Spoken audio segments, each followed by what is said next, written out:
going to continue the conversation now with the two-hander, I'm going to chair it, on writing and displacement and use of words and storytelling and narrative.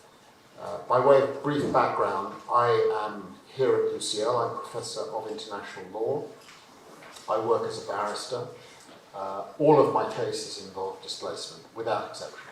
So it is a regular part of my life. In fact, I'm very pleased to be on this panel today in particular because I'm writing a very short book about it's a professional connection with a remarkable lady called Leslie Elise, who is Chagossian, who I have come to know in the context of a case I've been involved in for 10 years concerning the removal of the entire population of the Chagos archipelago from their homes in the period 1968 to 1971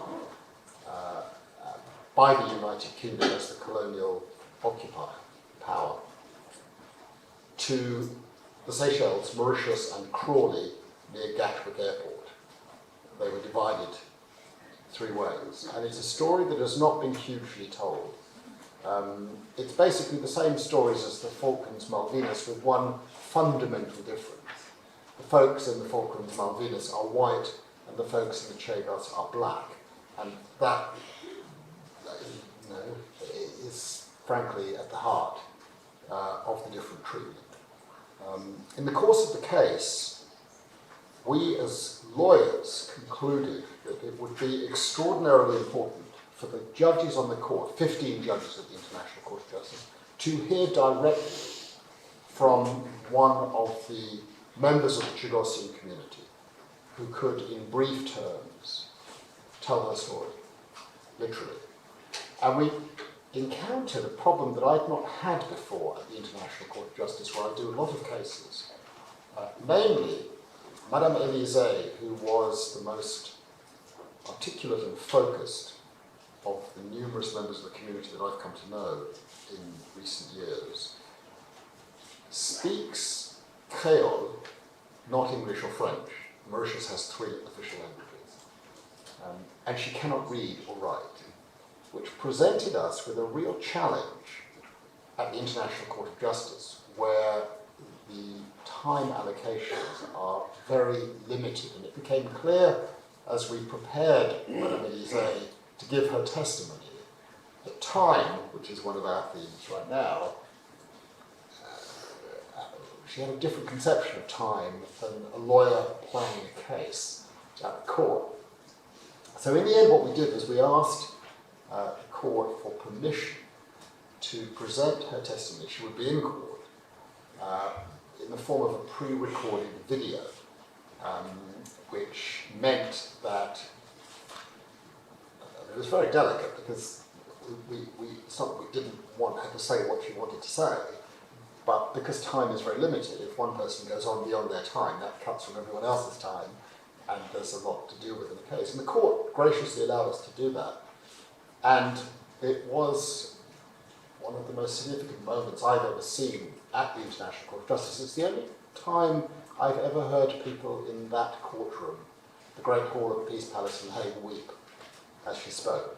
And she was there in court. So there was this remarkable double effect that she was there sitting, watching, and she was also on all the screens speaking.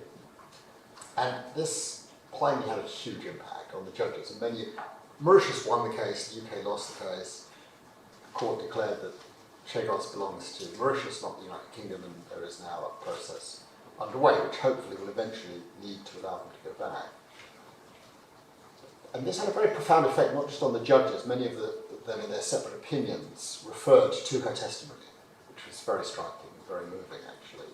But also a profound effect, I think, on all the lawyers who were involved in the case. And the upshot of that is I've come to know her very well, and I've been to see her several times since in Mauritius, where she lives with her family. She's a wonderful and extraordinarily articulate person and a fabulous storyteller, and I can actually circulate the video testimony that she gave. It's extraordinarily compelling.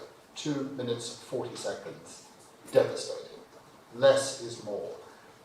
And I've decided to give a series of lectures in The Hague in 2 years' time, which will be her story and the story of international law melded, because her life mirrors precisely the moment from 1945 to today in which the idea of human rights and rights for refugees came into being.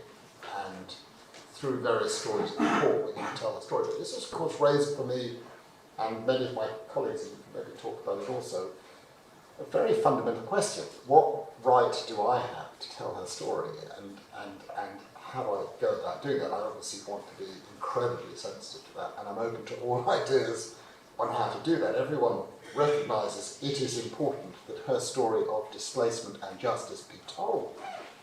But actually the question is, how does a white man in London tell that story? And how do I involve her in the telling of her own story? It's her story, it's not my story. And I've therefore given considerable thought to the panel that we have today, which of course touches on many of these issues. So that is by way of background. Others of you will know that I've come to the issue of displacement and storytelling in a different way. I'm not a displaced person in a direct sense, but in an indirect sense I am, because my mother was very much a displaced person and was a hidden child in the first 5 years of her life, which I can tell you, and my brother can tell you from first-hand experience, as people in this room will know, has a legacy with the next generations. It goes on, the stories go on. And so although I have grown up in absolute privilege and security, I have been exposed in different ways to what it means to be in the presence of someone who doesn't have that security, and it leaves a very different feel. And I've been made acutely aware of the consequences of that for people today, not only saying Chugosians, but indeed in every case that I work with. So the theme is of extraordinary importance. I'm particularly pleased to be here because I'm not a refugee person or a literature person, I'm a lawyer, and so I have a particular angle on how these issues come up, and that's why it's particularly nice to have been asked by Lyndsey and her colleagues to contribute. So we're going to begin now with Yousif, who's going to read, I think, for us. Yousif, over to you. Thank you. I'm going to read. I thought that I know how to talk about my poems, fragments. So I'm going to read from mainly fragments produced in the Dawa camp. It's a Palestinian camp in North Lebanon.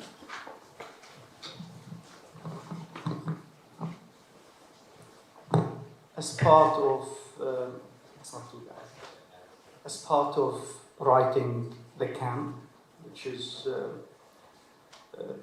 overseen by Lyndsey and Elena, Alastair and Anna, part of the Refugee Hosts project.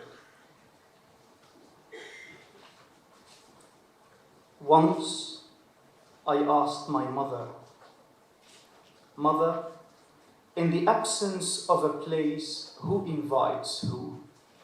She looked at me and said with a concerned tone of voice, "My son has gone mad. Hurry, hurry up. Summon the Imam to recite over him."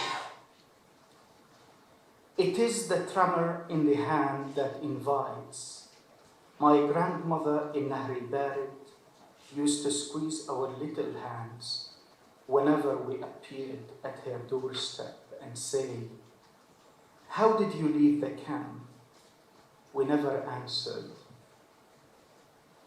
In intention, the prevalent tense is the past. We never listened to my mother and always insisted on swallowing the chewing gum, thinking that it might one day become a balloon that would transfer us to God. In my camp, women slapped themselves in funerals to never let go of pain. Who can see it to say it is? Who has the eyes to say it definitely is? The eternal in the camp is the crack the crack also invites. What is a camp? Is it not a happening beyond time? A camp, to survive its happening, must become almost a camp. His feet were in water, and the hands were by his side as flat as nothing. While the tea was brewing, he prodded his father's shoulder to ask about the number of graves he dug today. Does the camp not have a gender? What speaks in the camp is nothing but the forest king. These are not headscarves, but hats forever wrapped in themselves. In mourning the refugee, we mourn God's intention in the absolute.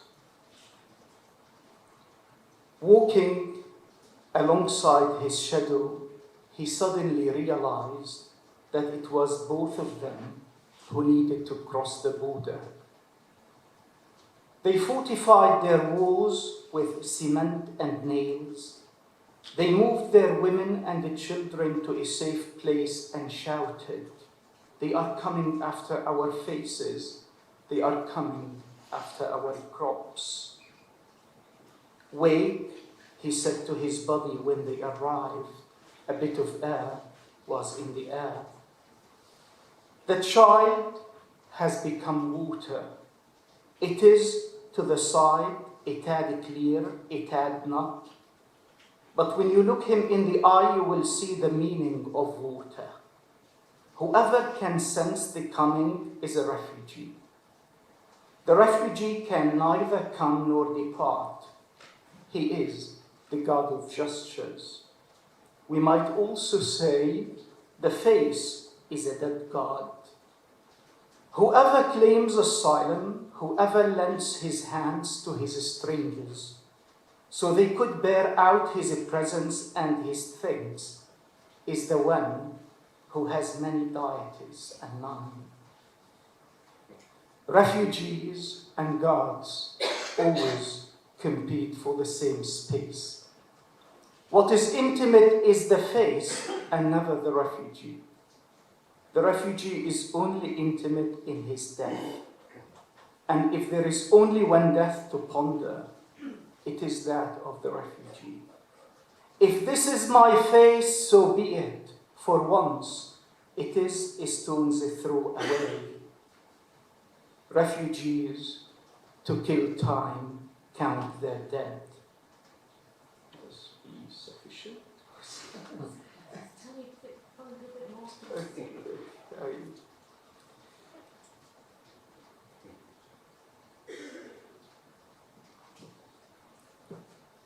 In asylum, we borrow our bodies for the last time. Whenever my mother wanted to leave the house, it was to see God's face. God's face, according to her, was somewhere else. Man, how is it that your body is intact? The refugee is he who fears himself. When the self is deafeningly mauled, he will fear the place, but never the animal. There is nothing sacred about the sacred, save the eyes. On the threshold, they slaughtered us and time. This happens when it is enough to say that it is the body that claims asylum. The body by itself, the body as its body. Whatever state it is in, it is the body in the flesh, that submits itself in front of other bodies, in order, first and foremost, to be declared present, made present, or to be seen as such by those with more mature flesh and finer cuts. In the flesh, the refugee arrives while bearing witness to his own body. While holding the narrative of the body, I'm sacrificing my body for myself, nobody and nothing else, to edge back into the ladder of bodies and be a sign amidst signs. The body is by itself, bare, melancholic as the body in its first outing. Whatever state it is in, it is that carries all states to the threshold, to the borderline whose remnant is a body and whose body is a remnant. In the flesh is what the refugee can see, with or without the gaze. Only those who have never seen a place can describe the place. Thank you.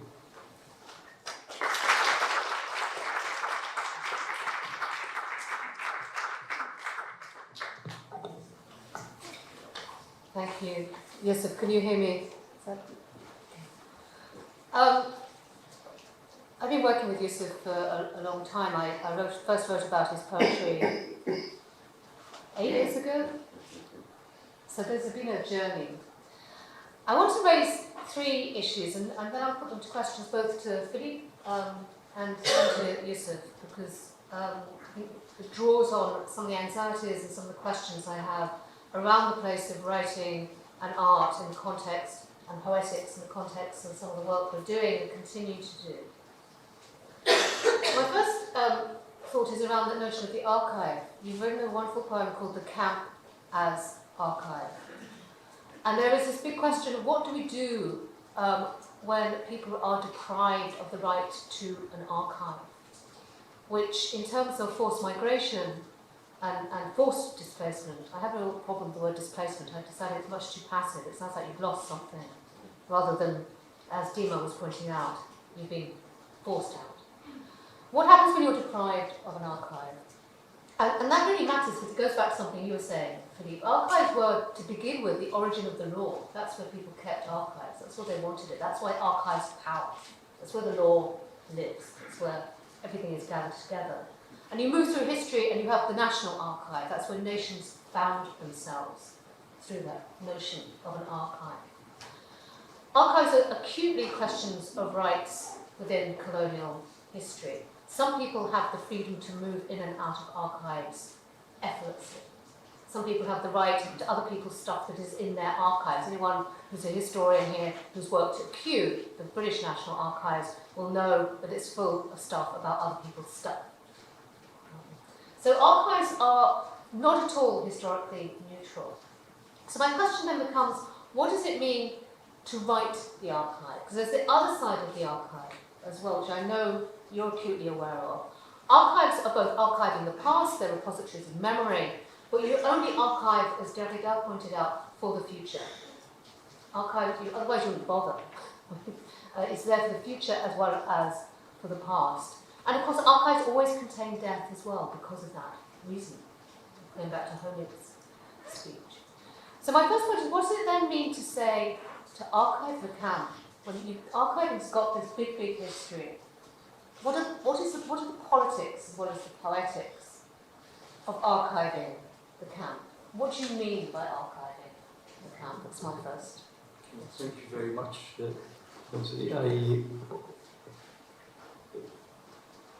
I have to say that I do not have a succinct answer to such perhaps complex and multifaceted readings of the archive. My main, perhaps, thought behind writing the camp archive is mainly to assert the right to writing in this time. But also when I say time, I mean the camp. These overlapping histories and also the specifics of these histories, the individual stories and the daily routines which are, generally speaking, in fact, discarded from the archive, because the archive is inherently official. We're talking about something that is normally created by states, created by institutions. What I'm trying to do, however, of course, rather modestly, is to pay attention, for instance, to stories that did, in fact, happen in front of me, and things that keep repeating themselves. I still remember perhaps discussing this with Elena about ecology, and how, in fact, my mother, these days people talk a lot about the environment. But when I remember my mother, for instance, unraveling the moth-eaten woolen jumpers that we have to assert this fact that were donated to us in these camps. After, of course, serving us, let's say, 10 plus years, inherited from one sibling to another, then now our job is to unravel the wool in order to stuff new pillars, in order to create pillars.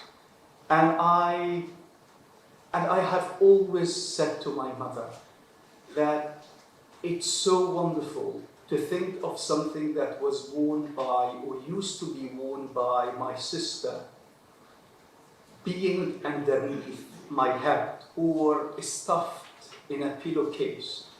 These are, for me, what I call the archival traces, the things that we tend to discard. We tend to perhaps pay attention to them and narrate them anecdotically, but in fact, to write them into the archive is what I'm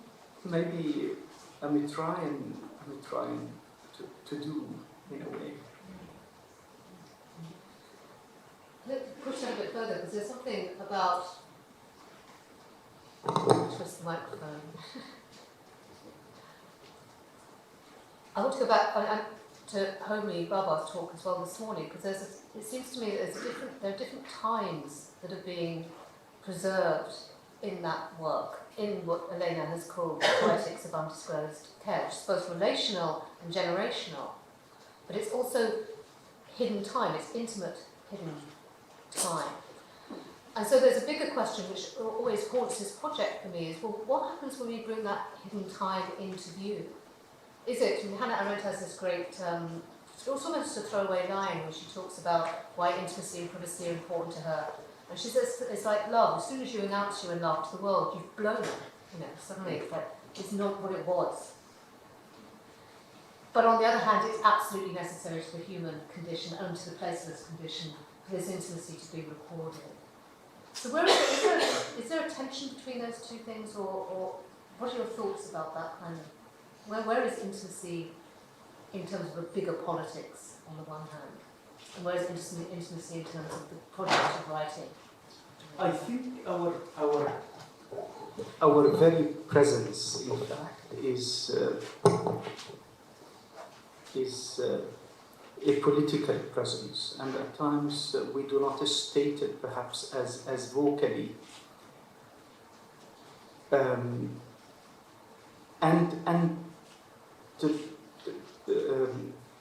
Returning to the question of time, or in fact in the plural, times, I think, in fact, in Arabic and of the Arabic language, as I draft these things, and I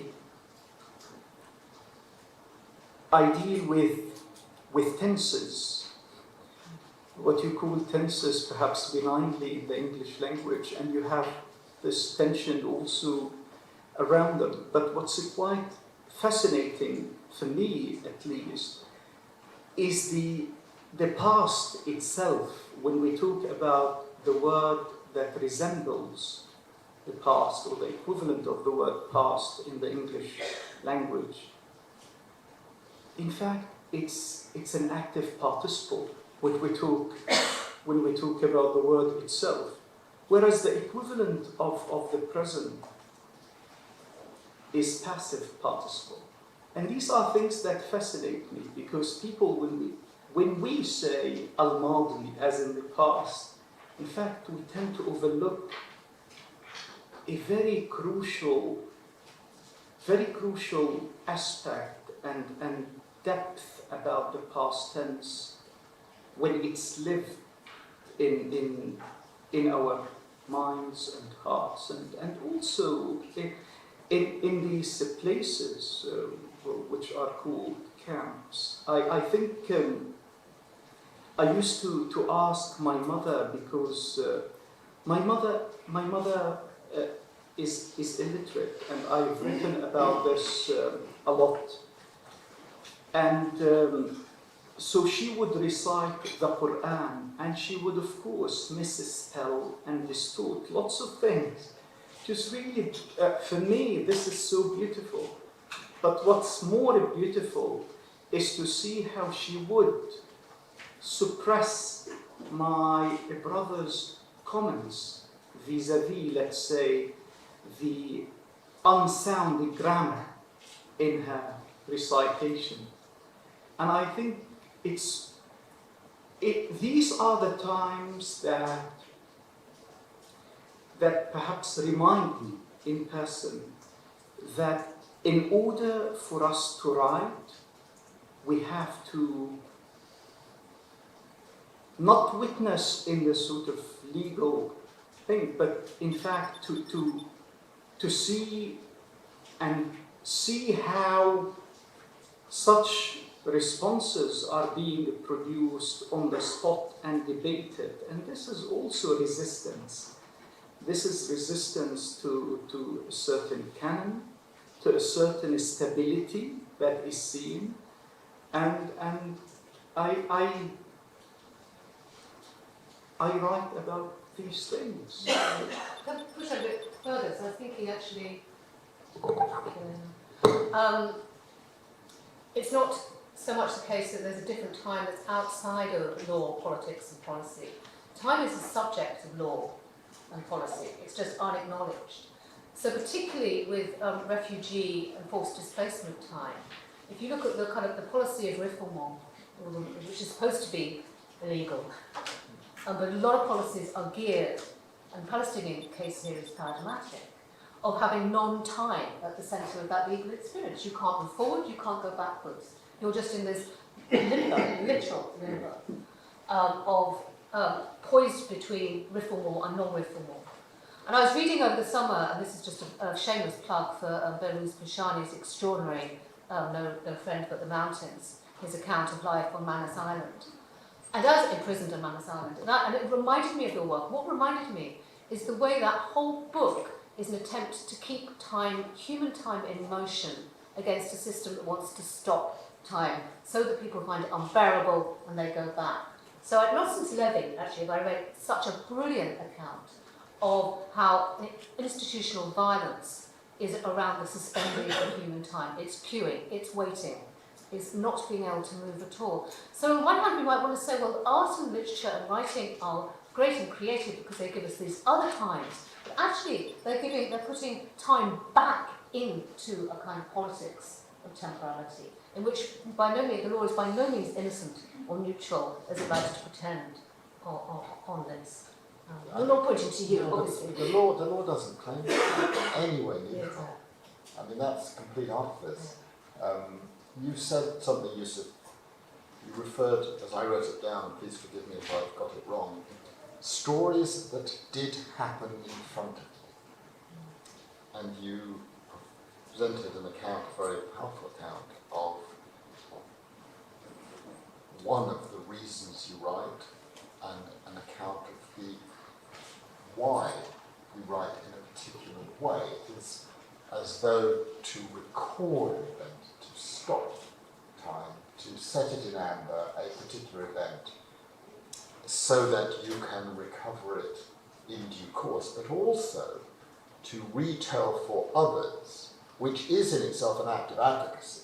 I think all writing is an act of advocacy, because the way we select words and commas and silences and other things have a purpose. Sometimes we're conscious of it, sometimes we're not conscious of it. But I think that what we're talking about actually is not archive, but memory. And anyone who spent time in a courtroom cross-examining a witness understands that memory is an artifice in terms of what it is willing to dredge up and to bring to the story. It was really interesting when we worked, once the court had given us permission to present a video of Madame Elise's account of what happened to her 47 years ago. I mean, a long time. And it was funny, we started to record and she spoke and she told her story, and someone who was watching said, no, actually that's too long, could you shorten it a bit? And in the end we made many different recordings of what she said, and each time the story was different. Every time the story was different.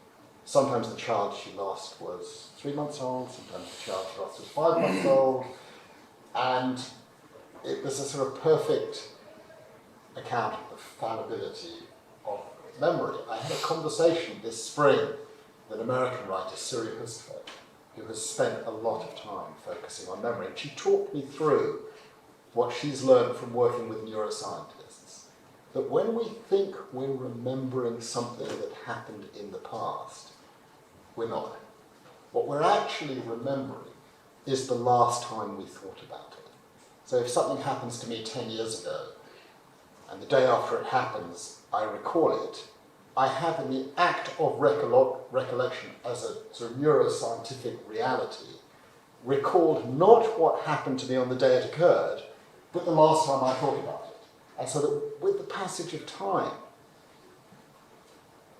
we find ourselves recalling not what happened 47 years ago, but what we thought yesterday we had recalled had happened 47 years ago. It's really fascinating.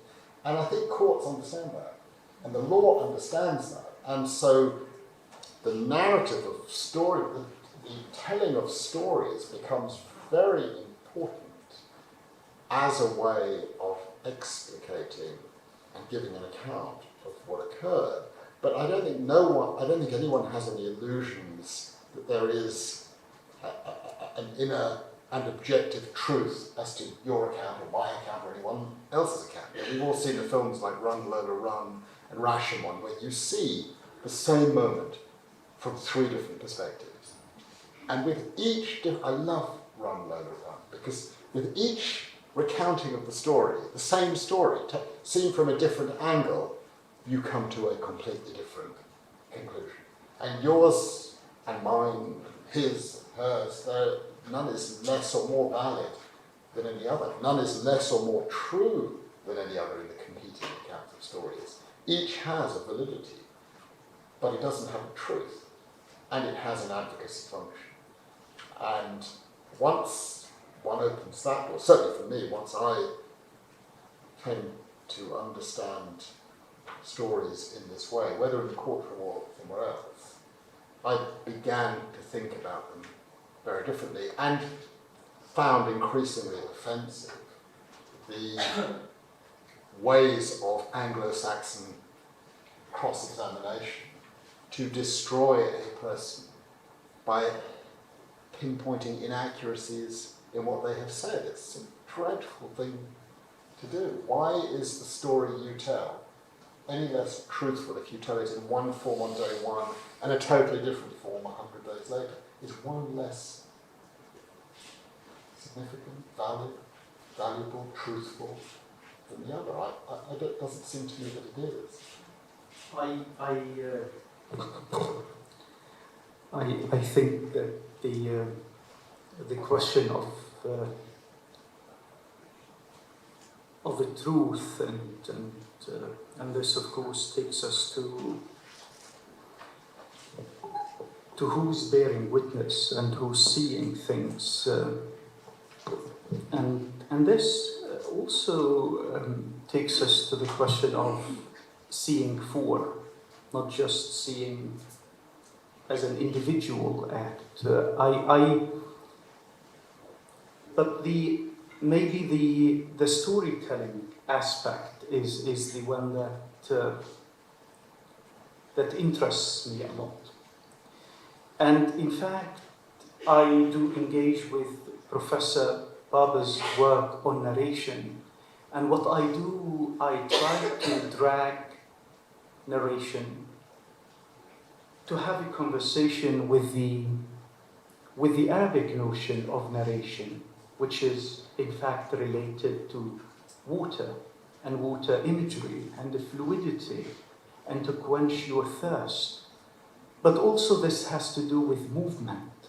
There is something that is happening when we talk about refugees. Professor Baba did talk about death. It's not static. And I think that this is exactly what I'm trying to do a bit in my work, is to say that when we talk with the only grave digger in Badawi camp, and for example, his discussion or his main, let's say, complaints revolve around a broken shovel, for example, or a rather rough handle, or perhaps he encountered a rock as he was digging in the 5th cemetery in the camp. And then he would tell us that in fact he's not originally from Badawi camp. So he himself was displaced into this place, and he's become the grave digger, the person who's in fact digging for the dead, but also for his kids in order to earn a living. So rather, maybe I would say, selfishly, he relies on death. He relies on people dying to maintain that connection with the soil. And I think that when I think of the word truth, I feel very... I do not feel that this is going to invite me to write, for example, let's say, about something that is going to be seen as the truth per se. But it is the individual truth of being, and how the camp itself becomes in itself a human condition that ought to be narrated and re-narrated, written and rewritten. I don't know if this is perhaps a response to your...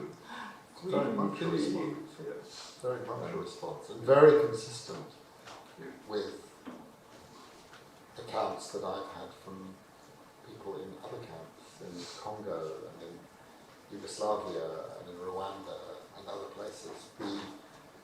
It's a real point of commonality that transcends every community I've come across. The need to tell the story, and the need equally to have someone listen to the story that you wish to tell.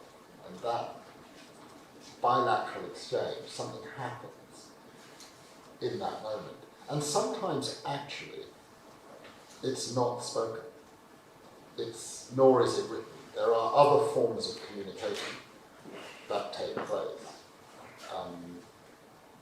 A classic example of that is in Javier Cercas's extraordinary novel Soldiers of Salamis, where there is the entire novel is constructed on a single moment where a phalangist soldier who has been caught and is about to be executed by a Republican makes eye contact with the man who is about to execute him.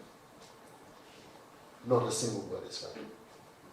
And the entire novel essentially focuses on that moment. And we've all had that experience. Right now, you and I are looking at each other, and without speaking, there's stuff that is going on. We're quizzing each other and challenging each other and understanding or not understanding each other. But there's a bilateral exchange that's taking place. And that's, I think, what is so fascinating. Words are just one way of making that happen, but it happens in so many ways. It happens in a courtroom. transcript of a trial is an imperfect account of what has happened in a courtroom, because actually the real stuff that's happening in a courtroom is the eye contact between a defendant and a judge, a counsel and a judge, and in that moment where your eye catches that of another person, something magical, or the opposite of magical, happens. But it's the same process, but it's not always reduced into writing. And that I'm fascinated by. The silences of what you write, as much as the words you've chosen, what you have not said, which is really what you were saying, actually in a certain way, about the intimacy of certain aspects of life, the things that are not talked about, but that are there and that really make people tick. I think Lyndsey, perhaps you wanted to say something. No, I agree with all that. I still have, I mean, for someone who has spent her career teaching literature and loving it and advocating for it, I have a real problem with the word creativity.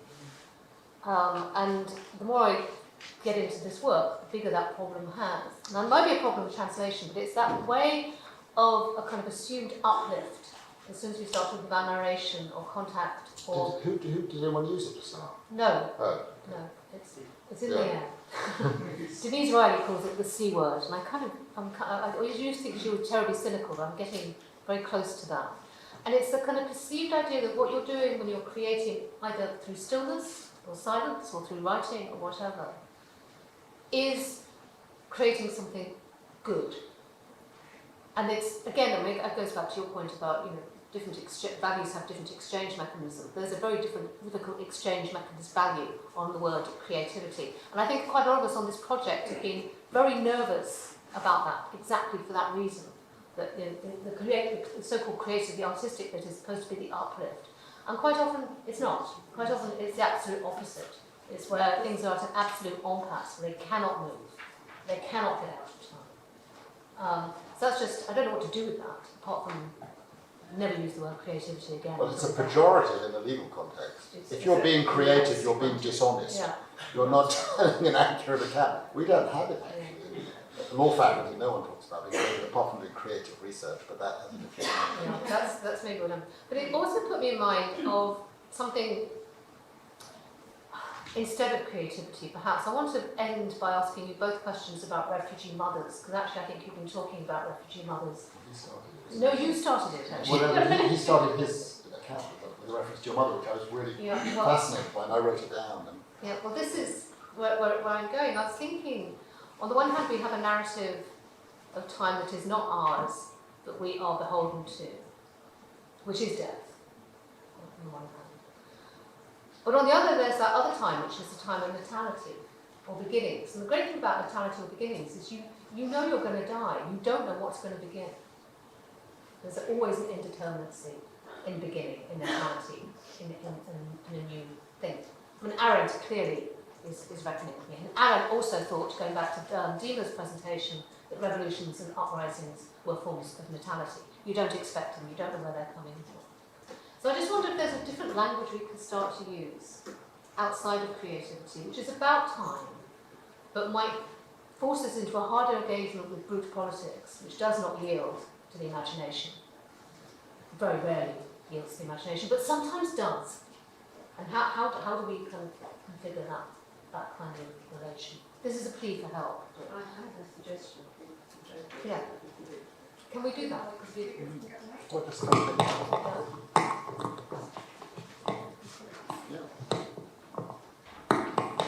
Thank you. Sorry, I didn't want to interrupt your panel, but it's something that I've been thinking about a lot. I'm Tamar Gar, by the way, and I'm an art historian, and I work and think and write with art all the time, and I'm equally allergic to the concept of creativity.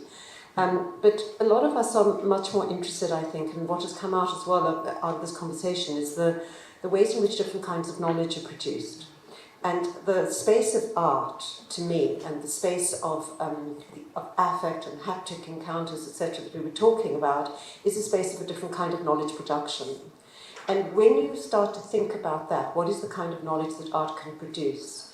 you go away from the kind of mystified, soppy associations with creativity to something that's much more fundamental because it redefines what knowledge is. It takes it away from certain kinds of instrumentalized, sequential forms of logic or forms of writing that we understand in relation to legal discourse and historical discourse, etc., into the space of writing or making, which produces equal and equally important forms of knowledge, but can't be collapsed back into those other forms of logic, temporality, etc. So I would like to take, we learn so much, a new kind of knowledge is produced in listening to Yousif's poems, which doesn't have to be translated into the language of literary criticism. We can live in the space of that knowledge and in the forms of relation that it gives us to words and people and beings and things and a situation. And that's what's so profoundly moving about it.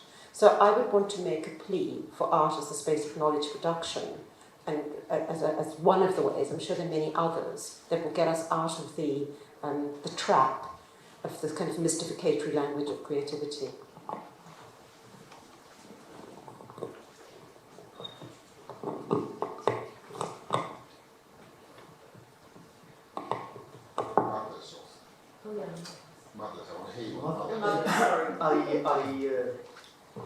Yousif, will you read the poem about your mother's heels?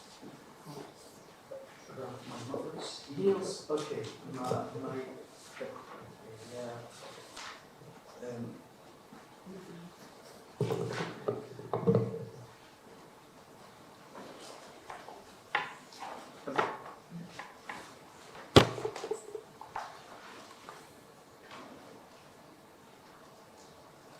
So seeing my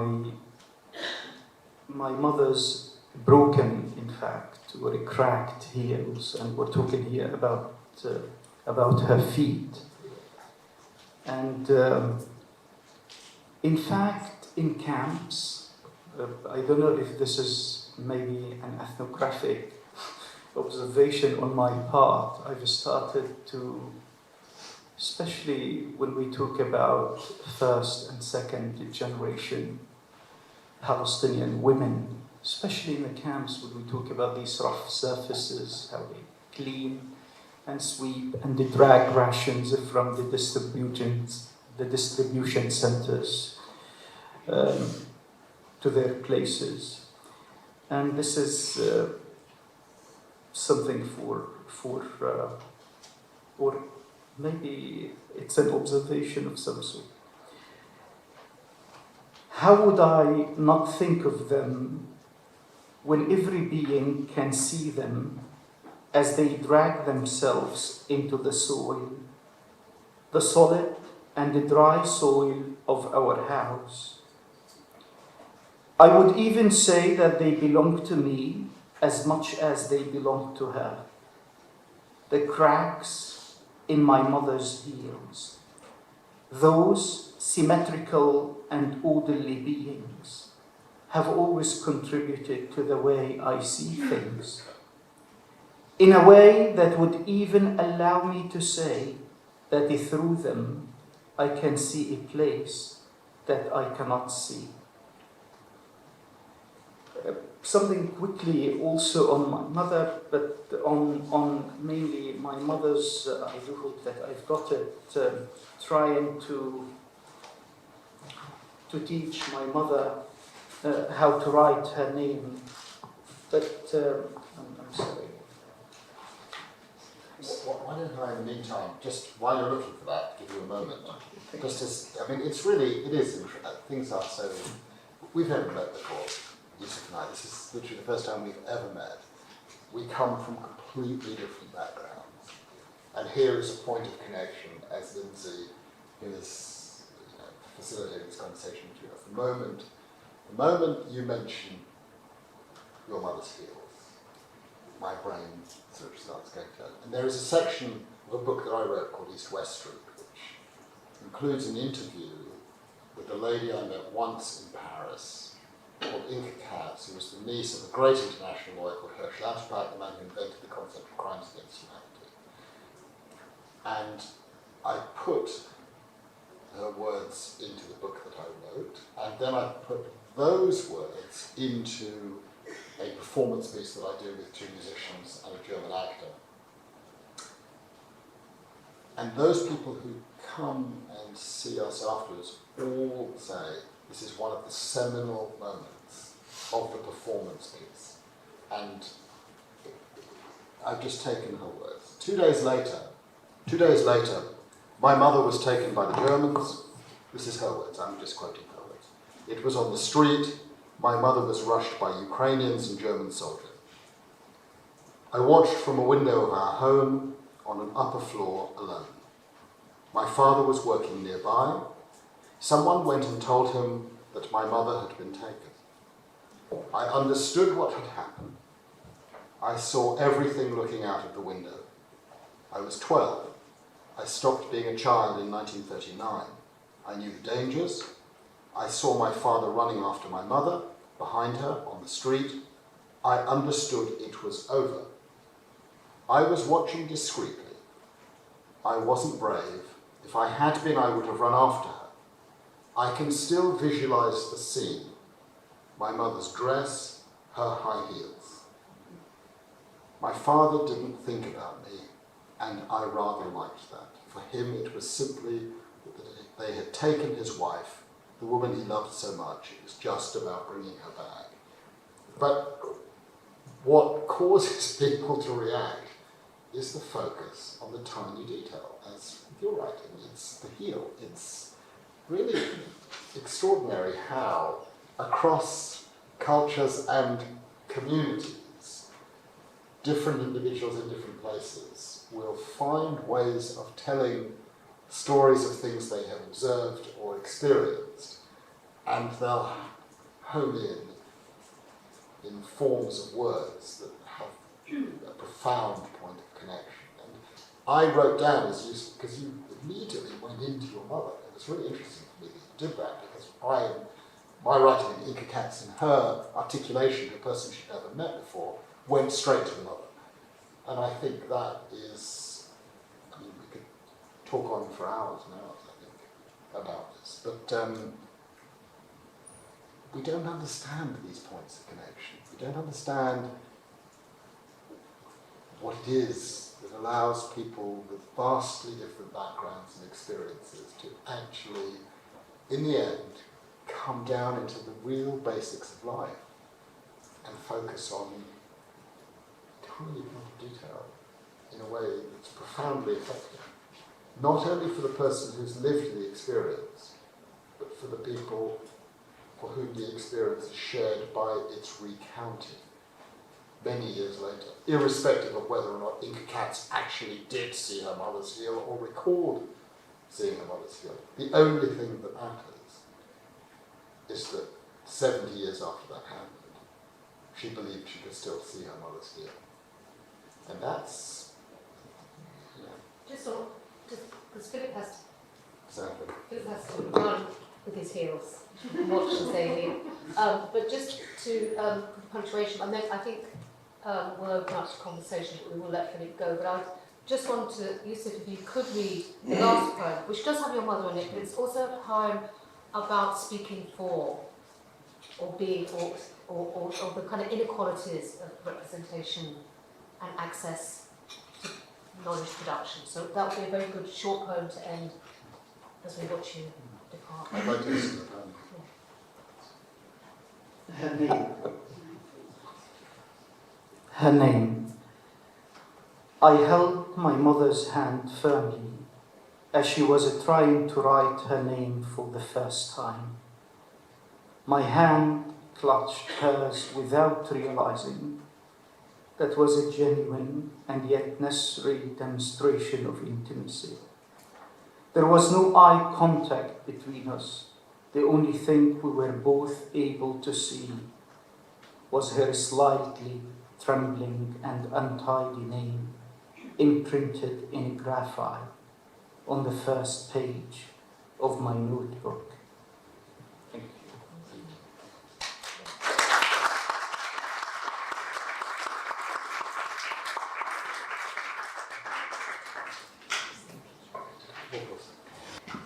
I just feel that there were a few things there was a few moments of real grit here, which we somehow smoothed over.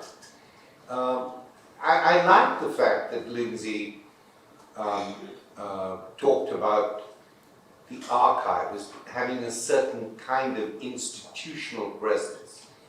Because archive is not only about memory, it's about institutional memory. And so that's why I would like to have this discussion with who said, it's all about memory. It's not. It's about a certain institutional memory. And it seemed to me that, at least, Lyndsey knows your work very well, I don't, but at least what I read about it, was you were wanting to take the everyday, quotidian bits and pieces of a life and say, it's not a national archive, it's a camp archive. And I think, I like that because it sets up a certain kind of framework. But the thing about the archive is that it's, on the one hand, it's a place, it's a vault, it's a place where supposedly the whole history of institutions or nations is kept. Okay. But you can only activate the archive through singularity. There is no way in which the archive represents itself as archive. The relationship between the archive and any thread you pull out of it, which then goes back and feeds the archive, is like the distinction between langue and parole. The archive is a langue. It has all kinds of classifications, but it's when you take one thing and add it to another, then you get a certain narrative coming out of the archive. And I think that's why the notion, at least in the poems that I read, the camp archive is a space, but the camp archive are also practices. It is a large dialectic, but it is also dialects.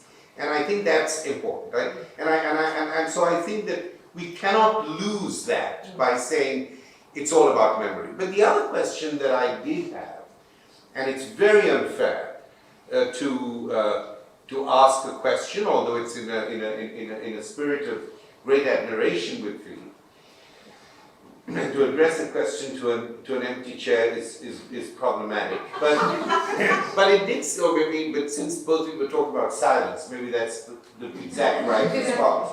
But it did seem to me that the Rashomon effect can be very dangerous if you're talking within a legal or quasi-legal context about reparations, about women's claims for harassment, sexual harassment. Because in that case, whatever his name is, Weinstein, he has his narrative. He has his narrative, and we know that, as Foucault said, there is no truth, but there are always struggles and battles around the truth. And I think we can't, the Rashomon effect is wonderful if you're making a movie. It's wonderful if you're writing a narrative, and no doubt he's absolutely right. The whole question of testimony and advocacy depends on people changing their stories and then, putting another story, just as the notion of precedent in the law is about the lost memory of a particular law, which then you'll bring it back into and re-adjudicate it.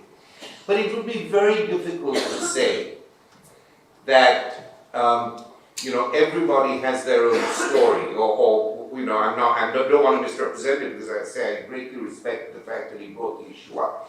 But the Rashomon effect is useful and productive in some places, and it could be disastrous in other places. Am I alone in thinking this?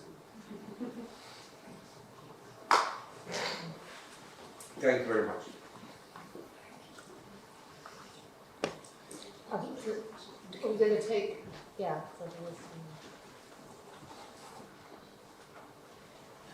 Completely different question, and I'm not sure how you relate the two.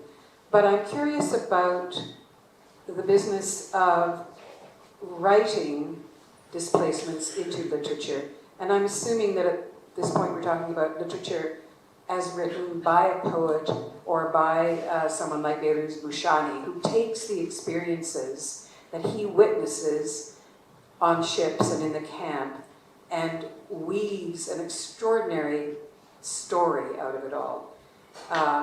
There are people who read that and say, oh, but he's he's taken their stories and he's made them his own, or he's taken their names away from them. There's a kind of discussion about that, apart from the fact that it's unbelievably beautifully written. But I wonder, is there a difference between being the poet and being the writer recording the situation, and being the person who writes about the literature, who takes literature and turns it again into something else? And I suppose that has to do also with the academic work that you do in response to the experiences that you simply record.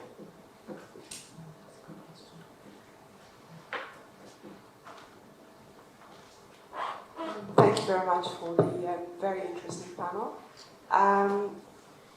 There is a phrase in Arabic that we usually repeat, but we never think of until moments like this. It's Kay la nansa.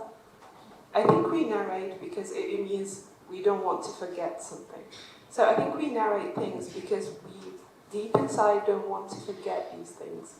These stories that happen to us, these stories that happen in front of our eyes. And I think by writing your mother in poems, you're saving this archive for your children. And now they know more about their grandmother, I guess, and everyone knows more about her. But I think we usually speak about refugees as a collective group. We never think of them as individuals with stories, lives, people that know them, people that love them. And as a displaced person originally, and then now writing about displaced refugees, I wonder how it can... Should I really distance myself from these stories, or should I add what I know and what I feel and what I have been through to these stories? How can I be faithful to their stories when I'm trying to disseminate these stories to others? I guess this would be my question. Thank you. Can I just quickly respond, and then we'll take some more. Just on Homie's point, which I of course agree with, but it also puts me in mind of Tamar Garb's absolutely very, very helpful and to my mind correct idea of art being a different form of knowledge production. What I think we need to do again is to be aware of, yes, but it's enmeshed in the politics and power of other forms of production. So it damn well matters, it matters to get to the truth in a courtroom if you happen to be the one. So, and I find that's what happens with kind of two creative discourses around creativity, that we lose sight of that always. Intention is not a strong enough word for what I want to get. Contention, thank you. Which I think also goes back to your point. I've heard those critiques of Bouchani, and when I gave a paper on Bouchani last week, someone was saying, but is it all right for him to speak for? And I just thought, this is unbelievable. Well, how else are we going to hear these people? I mean, what? Yes, it is okay, because he can write, because he's got access. And I don't think you can be prissy in these extreme, going back to your point about extreme emergency forms of citizenship, about, well, is he taking away their agency? These people have no agency. That's what man design. So I think we have become, assuming that we're all not kind of, in a North London dinner party giving each other turns to speak, when the reality of the political context is not like that at all, and involves different types of responsibilities, contentions, and negotiations.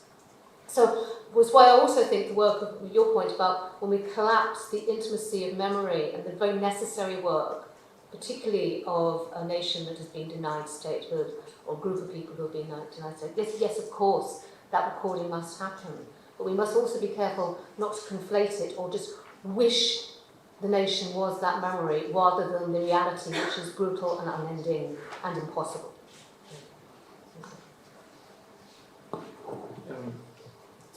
On the, I think, Professor Baba's question on the archive, something that that I'm grateful, in fact, to you for having raised such a thing, because I have, in fact, when the term dialectical sort of appeared, in fact, it appeared out of the dialect that is arriving in the camp, out of the new individuals who are reaching this place. Maybe not the new in the sense that they are arriving at this place for the first time, but how also the archive,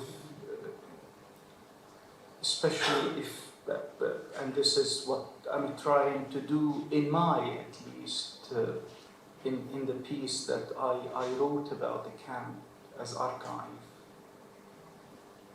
I wanted to say that this is, in fact, exactly depending what is or might,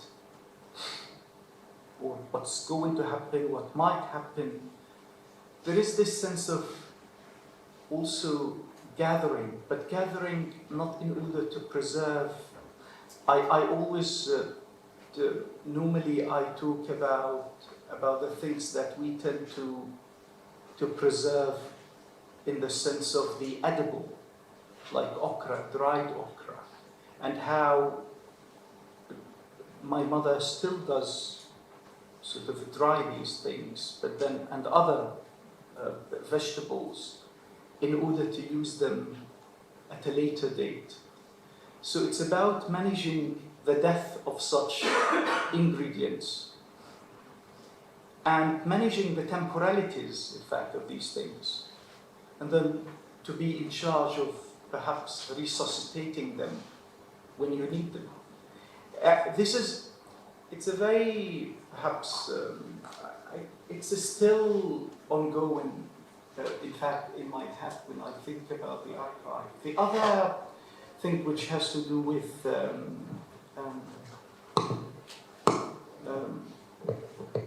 the question of speaking for, am I right? Perhaps,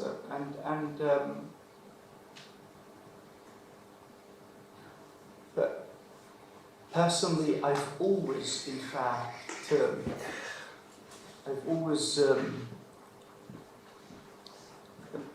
stated rather clearly that I'm not a representative of people. I talk about my mother trying to perhaps to recapture the intimate in retrospect, because we haven't had time or a proper time to, in fact, to convey certain emotional messages or codes in that context. It's a very complex thing to hear and report and then say that these are your words. I'm not going, I think my concern is how this writing has become a fetish, that it's going to last for a year and then nobody is going to talk about this, the question of the crisis. This concerns me, how at times we respond to writing circumstantially, and then we put it aside, and then something new emerges, and then we talk about it as well. And this troubles me. Troubles me because it seems that the critical readings of such a text have, in fact, are no longer critical and are no longer engaging with the textual. Simply, it was a phenomenon that was trendy for a while, and that's it. What I'm going to leave for my daughter and for my family, I have to say that these aren't concerns of mine. For me, it has to do, like when I told my mother, in fact, in front of Elena, that I've written something about you, she said to me, the equivalent would be, do not please expose us, when I told her that I've written about her feet. So these are because she wears 2 pairs of socks to conceal the cracks. So I felt uncomfortable. I felt uncomfortable, in fact, trying to reach another camp to see my eldest sister and standing at a checkpoint and saying to myself, I have to write about this. I felt guilty even thinking about writing them while I was waiting to see, in fact, my sister. That was the main aim, is to cross this checkpoint and then to reach my sister's house. So these aren't, really, writing is not about the grand ideals and ideas. Writing, I think that belongs to the act of writing. It's the way we deal with this text, the way we view it, but to have certain plans about the future, I think would diminish, in fact, writing as an act. This is my... That's where perhaps we might again speak to the absence in the chair in terms of whether writing is a form of advocacy and whether all writing is a form of advocacy that we very, I thought, provocatively brought into the conversation, because I'm listening to you and listening to your response there. I think you're refusing that and instead saying that you write from an experiential space which is vital and important and crucial. But it's not necessarily a form of advocacy that can be instrumentalized in those terms. So I'm just thinking about that as perhaps another kind of pushback against a different proposition of what writing is. But there were some other hands. Sorry, I've just literally got into this hot chair. It's literally warm, and I'm taking over for a minute here from Lyndsey. So anybody else got questions? Please. Thanks very much. I don't know if it's a question or a comment, but I found your comment about, I suppose, relating the Arabic notion of storytelling. Did you say storytelling is like water, or truth is like water? Narration. Narration is like water. And I find that profoundly sort of very deep comment in relation to even Philippe's story about recording the same story multiple times, and each time it is slightly different.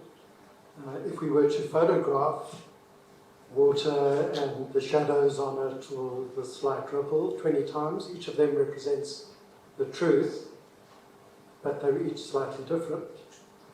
And in a sense, the multiple subjectivities, the question about, is it creativity, or are there multiple subjectivities which create the truth, through narrating the same story and refining and remembering it in different ways?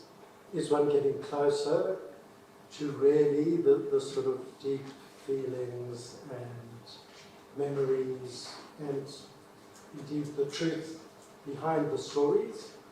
And I just found that, in the legal sense, is there a way in which, to the empty chair, repeated storytelling could be refined to distill out what are the elements of stability within it, which represent very much, I suppose, a narration that captures extremely well what was going on. Thank you. Thank you for your eloquence. Thank you. We'll take that as a comment. Yeah.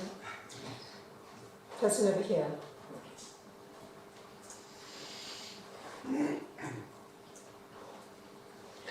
Thank you.